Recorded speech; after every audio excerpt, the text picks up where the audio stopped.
Now let's discuss some of the question answer from this chapter. So you see here I have given two types of question answer. One is answer the following, another one is differentiate.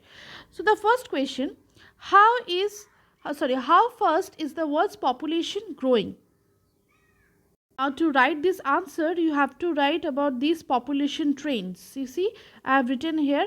So from the annual growth rate of the world population was very slow. So all these points you need to mention with this diagram.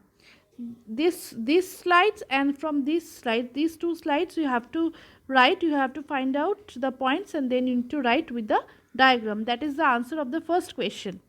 Then the next question is, what do you understand by the term underpopulation? So, see here the second paragraph I have written underpopulation. I made a point and then I have written here the answer. It occurs when there are ample resources in an area that can be used by people living there. Example, Canada and Australia. See, the question was give to example also, you can write from there. What does the term population explosion mean? This answer you will write from here. See the first line, the next 150 years witnessed an increasingly faster growth rates which is called the population explosion. Okay, then the fourth one is, why is population density higher in some parts of the world? So remember we have mentioned all the physical factors like relief, climate, soil, minerals, water. So all these physical factors with this description you need to write. That will be the answer of the fourth one. Okay.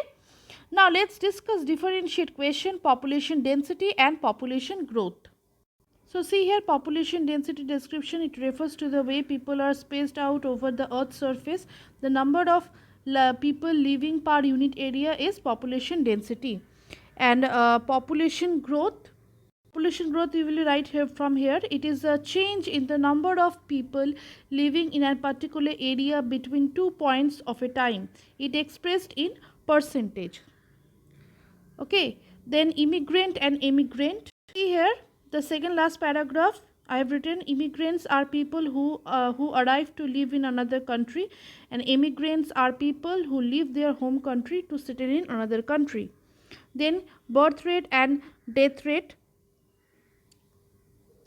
From here you have to write the average number of live births in a year for every 1,000 people in the total population known as birth rate, and death rate is the average number of deaths per 1,000 people in the population.